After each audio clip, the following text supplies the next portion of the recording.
শিলচৰত কৰোনাৰ গণ সংক্ৰমণ জিলাখনত পুনৰ 7গৰাকী ব্যক্তি কৰোনাত আক্ৰান্ত 7জনৰ ভিতৰত এটি শিশু জিলাখনৰ 14খনকৈ গাঁও অৱৰুদ্ধ ক্ষেত্ৰ ঘোষণা 185গৰাকী লোকক নিলগীয়াকৰণ প্ৰথমে ফৰিদুল ইছলাম আৰু 24 ঘণ্টা নহওঁতে শিলচৰত পুনৰ 7জনকৈ ব্যক্তিৰ দেহত ধৰা পৰিল মাৰাত্মক ভাইৰাছ যেটো 46 নম্বৰ সেই কেছটো হ'ল মিষ্টাৰ সাহাবউদ্দিন ছডিউল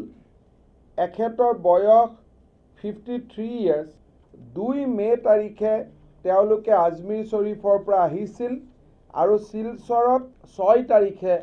তেওঁলোক আহি পাইছিলে এই ব্যক্তিজনৰ যেটো ভাইৰেল লোড এটো খুব যথেষ্ট বুলি দেখা পোৱা গৈছে ট্ৰেভেল হিষ্ট্ৰী ৰাজস্থানৰ আজমিৰ শৰীফ সংক্ৰমিত ব্যক্তি কেইজন সাহাবউদ্দিন ছডিউল ৰাজউদ্দিন ছডিউল বেবী বেগম আৰু 9 বছৰীয়া শিশু সাদিয়া বেগম ইয়াৰে সাহাবউদ্দিন ছডিউলৰ কৰোনা সংক্ৰমণ সৰ্বাধিক এখেতৰ লগতে একে বাছত 47 48 49তম ৰোগী হিচাপে মিষ্টাৰ ৰাজউদ্দিন ছডিউল 36 বছৰ মিছেছ বেবী বেগম ছডিউল 36 বছৰ আৰু মিছেছ সাদিয়া বেগম সাদিউল 9 বছৰীয়া শিশু এটা এওঁলোকো আমাৰ একেলগে আজমিৰ শৰীফত গৈছিল আৰু বাছেদি শিলচৰলৈ অহাৰ পিছত এখেতসকলক পজিটিভ বুলি পোৱা যায় এই ঘটনা পোহৰলৈ অহাৰ পিছত শুকুৰবাৰে পুনৰ 3জনৰ দেহত ধৰা পৰিল কৰোনা পজিটিভ সংক্ৰমিত ব্যক্তিৰ ট্ৰেভেল হিষ্ট্ৰী একে আজমিৰ শৰীফৰ পৰা বাছেৰে অহা 45জন যাত্ৰীৰ 33জনৰ ফলাফল নিগেটিভ ওলাইছে এনে অৱস্থাত কাছাৰৰ 11খনকৈ গাঁও নিলগীয়াকৰণ কৰা হৈছে যিহেতু এই ব্যক্তিসকল 6 মেত আজমিৰ শৰীফৰ পৰা শিলচৰ আহি পাইছিল জিলাখনৰ স্বাস্থ্য বিভাগে ব্যক্তিকেইজনৰ স্বাস্থ্য পৰীক্ষাৰ অন্তত গৃহ নিলগীয়াকৰণ কৰিছিল সেই এতিয়া আক্ৰান্তৰ গাঁওখনকে ধৰি ওচৰৰ গাঁওসমূহো তীব্ৰ আতংকত ভুগিছে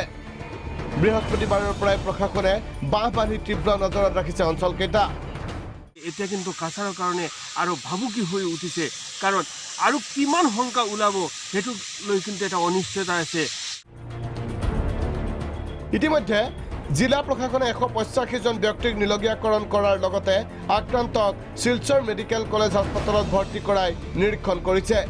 বাছেৰে এই সকল লোক একেলগে অহাত জিলাখনত আক্ৰান্তৰ সংখ্যা বৃদ্ধি হোৱাৰ সম্ভাৱনা বুলি স্পষ্ট কৰিছে স্বাস্থ্য মন্ত্ৰী হিমন্ত বিশ্ব শৰ্মাই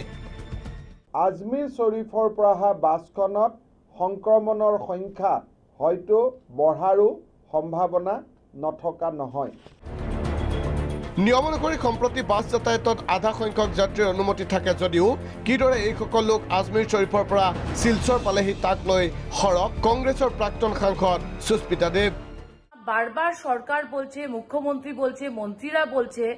যে বর্ডার ক্রস করতে দেওয়া হবে না একটা বাস আজমের থেকে আজকে আসামের বর্ডারে কিভাবে ঢুকলো এটা কে দায়ী আজকে সরকার বলছে সরকার জানে না